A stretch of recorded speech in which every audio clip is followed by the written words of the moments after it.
Feel Good, le podcast qui vous veut du bien et vous donne un éclairage sur le grand éventail des activités de bien-être, développement personnel et spirituel et autres initiatives inspirantes. Bonjour à toutes et à tous, cette émission est présentée et réalisée par Armel Berodi. Musique originale, Taizy. Caroline et moi sommes partis à la découverte de la Bretagne enchanteresse. Une série de podcasts nous plonge dans les multiples univers sensibles de cette terre bretonne. La Bretagne enchanteresse donne la parole à celles et ceux qui vivent en communion avec ce joyau de nature, de culture et de spiritualité. Un barde haut en couleurs nous conte les mystères d'une contrée féerique. Des conteuses passionnées nous dévoilent la Bretagne mythique, berceau du Graal, scène de la légende d'Arthur. Une herboriste et un producteur d'algues nous éveillent à la Bretagne guérisseuse, dont les Bretons ont su préserver toute la richesse naturelle. Enfin, des druides et des personnes connectées nous éveillent à la Bretagne spirituelle, au cœur de la forêt de Brocéliande qui nous enveloppe de son envoûtante énergie celtique. Vous vous demandez si les fées et les corrigans peuplent réellement la forêt de Brocéliande ? Peut-être que la Bretagne enchanteresse vous apportera la réponse, qui sait ? Donc je suis aujourd'hui avec Brandu, avec le druide Brandu, qui nous a emmenés dans un endroit magnifique près de chez lui. Est-ce que tu peux nous expliquer ce que ça représente pour toi, cet endroit ? Déjà, c'est se retrouver auprès de la mer, c'est-à-dire auprès de l'origine même de la vie. Donc symboliquement et traditionnellement, ce n'est pas rien que de se retrouver en ce rivage, en cette grève. C'est aussi un lieu de rencontre entre la terre et l'océan. C'est de là qu'on a embarqué tous les rêves des hommes. Et c'est là aussi où ils ont accosté à une certaine époque pour arriver jusqu'au Penarbed, c'est-à-dire le bout du monde de cette Europe. Et ils auraient pu se fixer, une part s'est fixée au bout, donc dans le Finistère actuel, Finisterae, la fin des terres. Mais leur rêve et leur cœur a continué le voyage, sur tous les rivages. Il y a des petites lumières dans tes yeux quand tu parles de ça. Et de l'espace. Oui, parce que notre chemin est un chemin de lumière, tout simplement. Hein ? Alors ici, de temps en temps, il se passe des choses avec ton groupe, avec ta clairière. Oui. Vous pratiquez des cérémonies, c'est ça ? Oui, on pratique ce qu'on appelle la roue de l'année, oui. Puisque l'année est considérée symboliquement comme une roue qui commence au début novembre avec la Shawen, Sama, Samonios en gaulois, et qui comporte 8 étapes, y compris les 2 solstices et les 2 équinoxes, et puis 4 fêtes majeures qui sont Sama, Imbolc, et puis Beltane et Lughnasadh. On est dans la période de Lughnasadh, donc qui sera le début août, voilà, qui est une fête instituée par cette déité qu'on appelle Lugh, et qui a souhaité commémorer le souvenir de sa mère adoptive, qui en fait, selon la mythologie et les légendes, a donné sa vie pour que ses enfants puissent trouver une terre cultivable et donc assurer leur pérennité. Donc c'est une fête importante début août et qui est quasi unie vers elle, vers la mer, dans toute tradition digne de ce nom, entre guillemets. Et donc ce qui sera célébré bientôt là.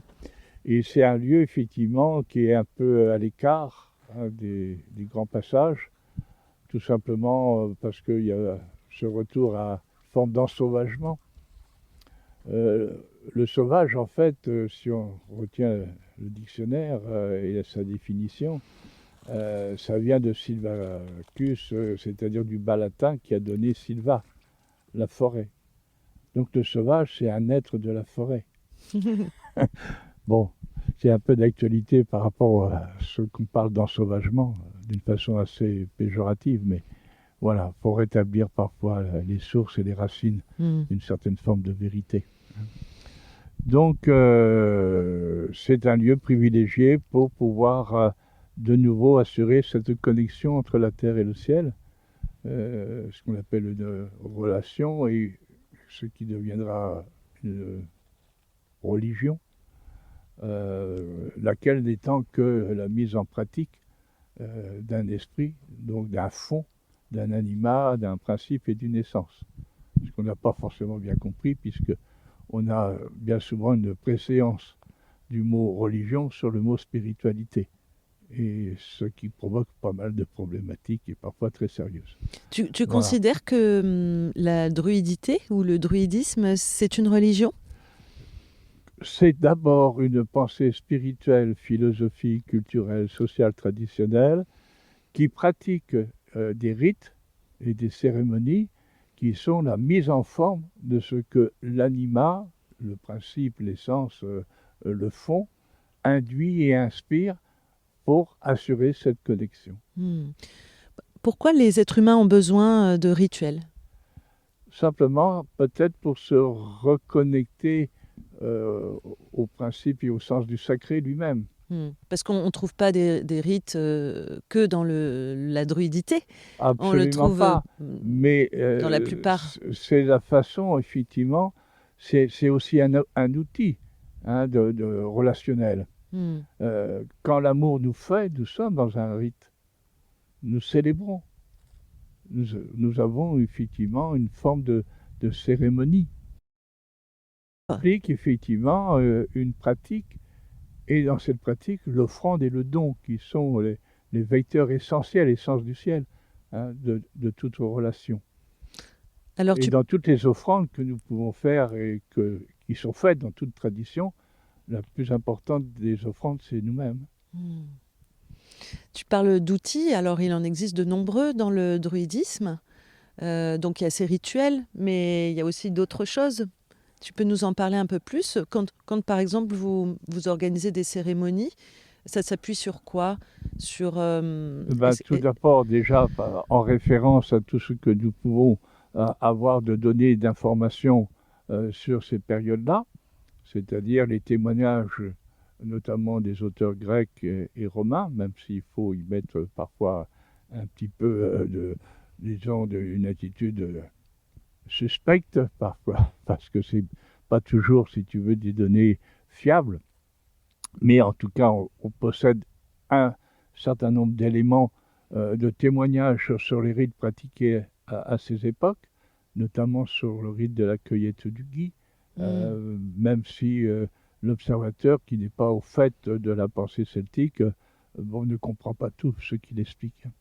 Voilà. Et puis il y a les témoignages de l'archéologie, qui a fait des bons considérables depuis 40, même 50 ans, et qui nous apprend et nous donne lecture, en tout cas, d'un certain nombre d'éléments de pratique. Tout ce qui émane du corps, du cœur, de l'âme, de l'esprit, est, entre guillemets, invité aux noces et à l'alliance.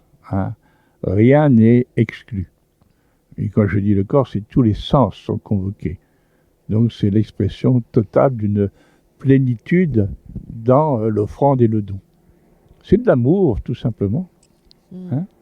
Donc s'il n'y a pas ça, comment pouvons-nous espérer être connectés avec cette essentialité qui est l'essence du ciel, l'essentiel. Et en plus, un rite obéit à des règles très strictes, très rigoureuses.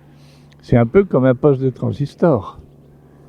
Il faut que nous puissions tous ensemble, individuellement d'abord, et dans la communauté de célébration, que nous soyons dans l'accord. Accord avec soi-même, accord avec l'autre, les autres, et avec une même compréhension, un même entendement d'amour, de confiance, de ferveur, d'espérance, etc. C'est-à-dire que cette périphérie humaine se donne rendez-vous aimant, fervent, au cœur, au centre du cercle que la fraternité et l'humanité a formé pour cela. J'aimais bien l'image, la métaphore que tu utilisais, qu'on est tous un instrument d'un orchestre en fait. Donc absolument. Si on ne trouve pas l'accord... on va parasiter l'ensemble. C'est ça. Un rituel, ce que craint le rituel, c'est de ne plus être dans l'onde de fréquence aimante et fervente et espérante qui permet la relation. Donc ça veut dire qu'on est tenu chacun et on prépare un rituel. Et on se prépare avant de rentrer au sein même du cercle de la rituelie. C'est-à-dire qu'on va faire par exemple des chants de voyelles pour s'harmoniser ensemble, tu vois, avoir ce son commun, comme un. Voilà. Et puis on va s'épurer de différentes façons en faisant appel à notre sœur l'eau, à notre frère le feu, etc. Tu vois, comme font beaucoup de traditions. Hein. Je disais hier que nous sommes très proches des traditions amérindiennes. Pour moi, c'est quasiment une tradition sœur que la tradition amérindienne. Tout à fait. Parce qu'elle est aussi dans cette connexion essentielle, immédiate, perceptive, sensitive, etc. Tu vois.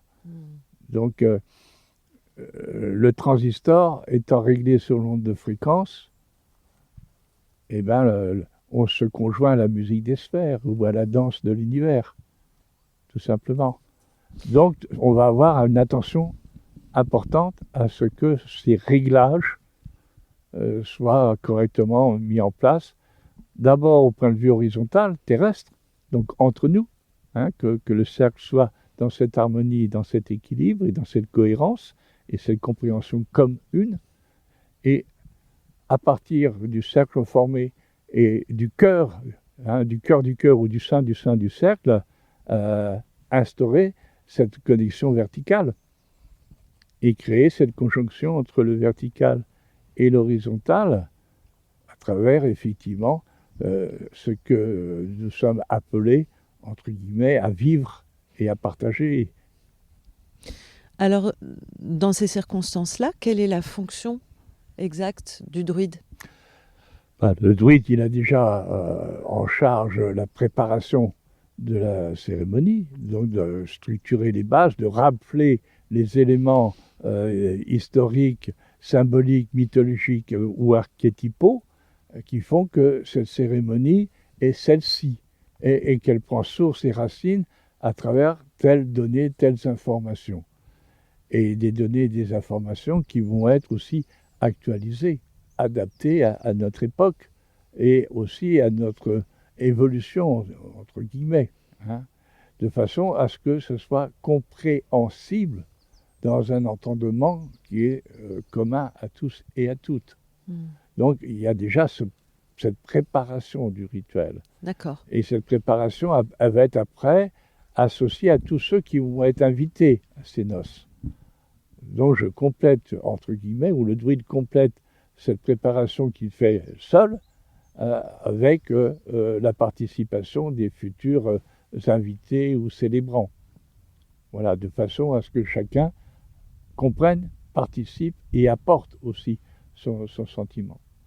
Parce que le druide va avoir évidemment ce rôle prépondérant de mener, hein, d'orchestrer, on va dire, cette symphonie humaine, mais ça suppose que chaque musicien ou chaque danseur, hein, soit en mesure aussi d'y trouver sa juste place et d'apporter son concours au commun de l'expression, au commun de l'expression.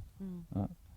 Donc c'est un rôle conséquent et c'est lui qui va effectivement mener, hein, l'ensemble en s'appuyant sur un certain nombre de rites qui sont assez communs d'ailleurs à beaucoup de cérémonies de ce type, c'est-à-dire qu'il va y avoir l'ouverture du cercle, il va y avoir l'appel cardinal à la paix, l'invitation aux différentes sortes qu'on appelle divinités, mais que je peux aussi nommer sous la forme de force, d'énergie et de lumière, donc ces entités, entre guillemets, qui relèvent du panthéon, entre guillemets, donc les dieux, les déesses, etc., il va convoquer, faire appel à cette présence, de façon que le cercle en tant que tel soit sous cette protection d'une part, et en même temps soit instruit et inspiré par ces présences.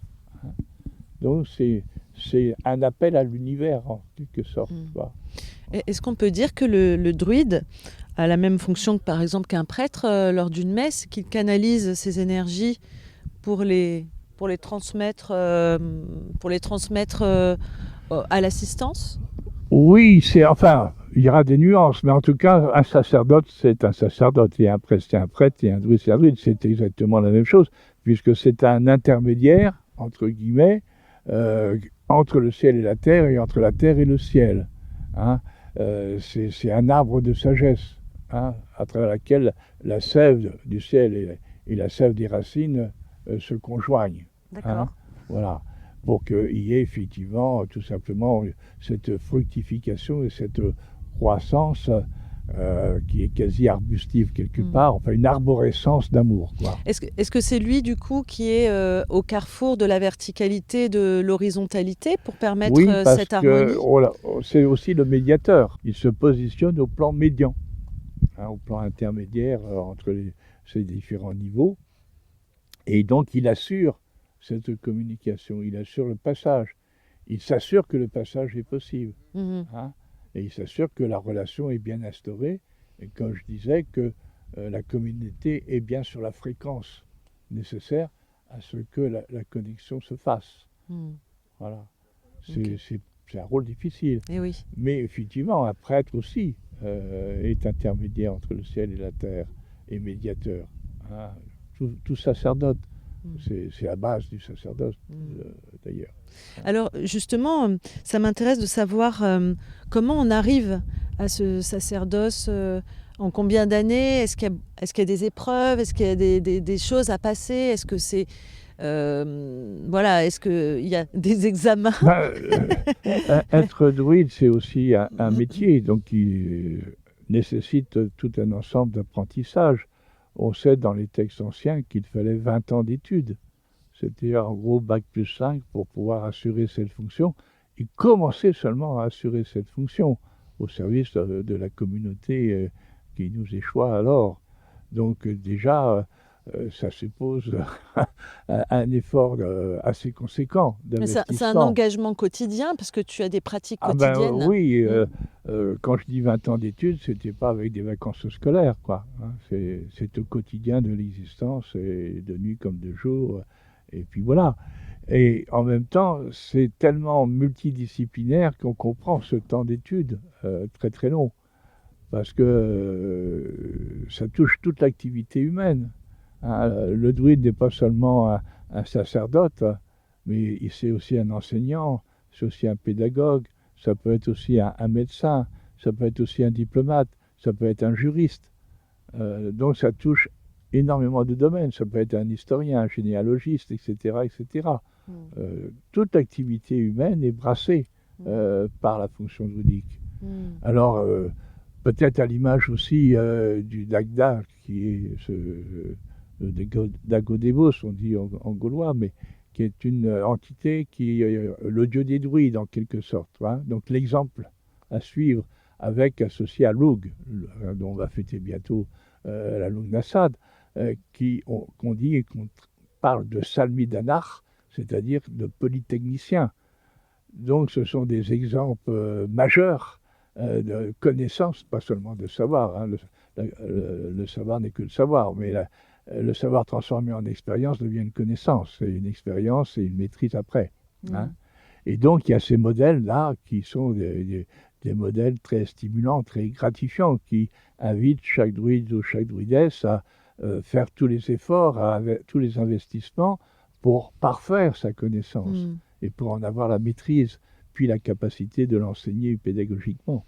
Donc ce serait ça, les qualités du sage, c'est déjà la connaissance, la pratique, l'engagement. Et la maîtrise. Et la maîtrise. Oui, mais comme dans toute, disons, formation, hein, on n'est pas maître tailleur de pierre tout de suite, hein, sans avoir balayé l'atelier avant. Hein. C'est un peu comme dans les traditions asiatiques, on n'est pas, à moins de confirmer immédiatement, et responsable d'un monastère comme ça. Il y a donc un long apprentissage, mais dans l'apprentissage, il y a le tissage, ce qui n'est pas rien, la faculté d'associer différentes choses et de les faire tenir ensemble, et il y a sage. Donc il faut consacrer beaucoup de temps, et le fait, après un certain nombre, je dirais, d'étapes et de jalons qui s'effectuent au sein d'un collège ou d'une clairière, enfin d'une communauté druidisante, tout ça est aussi accompagné parce que ces collèges, ces communautés ont cette fonction initiatique qui est inhérente à leur propre dépôt et héritage, et qui résulte aussi d'une lignée de transmission, hein, de communauté en communauté, de druide en druide, etc. Donc tout cela, effectivement, va imposer un temps assez conséquent. Maintenant, selon les personnes, les caractères, les capacités, les facultés, certains progresseront peut-être plus vite que d'autres, hein. Mais le but étant, c'est effectivement quand un homme ou une femme vont postuler pour le druidicas, ce qui est déjà quelque chose qui demande énormément de réflexion et de modestie en même temps, il sait que ça va demander tout. Donc c'est pas un engagement comme ça, voilà, à la légère, hein, ça peut pas. Et en plus de ça, lorsqu'il postule, faut-il encore que ses pairs, hein, puissent reconnaître en lui à la fois les qualités de l'anima, hein, de l'esprit qui l'anime, et les facultés, compétences qu'il met au service de sa fonction et de ses semblables et de ses frères et sœurs, et en même temps au service de tout l'univers. Donc c'est quand même pas rien. Il y a d'autres dénominations en fait dans ce courant. On parle aussi des bardes, des ovates, Oui, c'est ça? oui, et Des vates qui ont oui. des spécificités particulières. Absolument, parce que on a, enfin plus ou moins, mais quand même, on a des affinités plus particulières avec tel type d'études, bien souvent. Donc on va plutôt s'intéresser, si on est vate, à toutes les sciences de la nature, de l'univers, etc., ce qui est déjà un panneau assez conséquent de discipline et d'investissement en termes de pratique et de connaissances. Ou alors on va se diriger vers la voie bardique, qui est toute la voie de mémoire, de connaissance même de la tradition, et puis en même temps tout le domaine de l'expression poétique, artistique, littéraire, etc. etc. Donc ça fait aussi pas mal de données. On pourrait très bien, dans un collège, rester barde ou vate toute sa vie, hein, et apporter ses compétences, ses qualités au groupe de différentes façons, et diffuser aussi la tradition à travers ses propres créations. Voilà. Mais le druidica est une option, hein, ce n'est pas une obligation. Et c'est une option tellement pesante qui mérite tellement de réflexion avant de s'engager qu'on devrait effectivement y accorder beaucoup plus de temps que l'on en accorde habituellement, hein. Tu parlais de druidesse tout à l'heure. Oui. Comment on considère la femme dans le druidisme, dans la druidité? Quelle est la place qui lui est faite? La place que la nature, l'univers a accordée au féminin depuis que le féminin existe, hein, sous quelque forme que ce soit. Une femme celte était regardée par les femmes, disons, de Rome, hein, ou de Delphes, comme une femme privilégiée dans la société des hommes. Il y avait déjà dans la culture celtique une place éminente du féminin à égalité avec le masculin, y compris dans le choix de son époux, y compris dans la faculté d'être reine et de mener la tribu au combat, y compris dans les aspects juridiques, des successions, des héritages. Donc le féminin avait effectivement une place tout à fait, on pourrait dire, égalitaire. D'accord. Et en plus de ça, quand on regarde ce féminin celte, on n'a pas besoin d'attendre Roméo et Juliette. On a 10, 20 exemplaires encore beaucoup plus puissants au niveau de l'évocation littéraire et poétique. Donc le féminin a toute sa place, et sa place tout simplement, donc peut assumer l'ensemble des fonctions que assume un druide. Hein. Par contre, dans les temps anciens, on n'a pas vraiment d'éléments qui permettent d'attester d'une femme druidesse en tant que telle, donc participant comme les vates ou les bardes au sacrifice, parce que tous ceux qui participent au sacrifice sont considérés comme quelque part comme druides, hein, comme très connaissants, très voyants dans tous les domaines de la perception et de l'entendement, hein. Mais avec une spécialisation peut-être portée sur la prophétie, la divination, la voyance. C'est-à-dire à partir de cette spécificité de perception du féminin, d'apporter ce concours supplémentaire à l'ensemble de l'entendement et de la compréhension des choses. Hein. Voilà. Donc, on a quand même effectivement une qualité féminine plus spécifiquement utilisée dans ces dimensions-là. D'accord.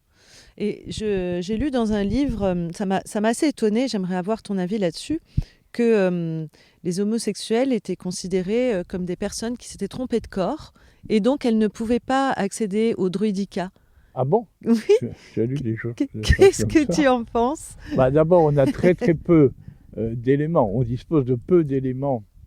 Encore une fois, sinon, ce que peuvent nous en dire les observateurs latins ou grecs, avec toutes les, disons, supputations d'authenticité dans leur formulation, hein, qui est loin d'être attestée d'ailleurs. Hein. Après, je peux citer, hein, c'est Viviane Lemoulec qui écrit ça. Hein, donc, on peut citer, bon. Mais bon, voilà, non, il faudrait se rapporter à Bernard Sergent pour avoir quand même une idée plus précise de cette homosexualité qui est surtout relayée aux armées, hein, comme ça a été dans le monde grec aussi et romain et ailleurs. Encore une fois, avec quand même des précautions d'emploi et d'affirmation, quoi. Hein. Mais oui, bien sûr que ça existait, mais je n'ai pas de connaissance, sincèrement, de documents qui attesteraient d'un traitement particulier et plutôt péjoratif, si tu veux, de cette homosexualité. De même que dans le monde amérindien, l'homosexualité est loin d'être une tare, bien au contraire. Hein? Bien sûr. Donc, y aurait pas. Donc, je mettrais beaucoup de réserve dans cette affirmation. Voilà. Donc, ce ne serait pas une raison pour empêcher quelqu'un d'accéder. Absolument pas. Non. Non, les seules raisons qui feraient qu'on serait rébarbatif quant à quelqu'un qui postule, c'est surtout les attitudes qui seraient, on va dire, extrêmes, hein, ou qui effectivement ne feraient pas écho ou ne seraient pas en accord ou en résonance avec les valeurs, l'éthique auxquelles préside cette tradition. Hein, même si elle est effectivement libertaire, cette liberté est hautement responsable et donc implique aussi un discernement quant à la sincérité, l'authenticité d'une démarche.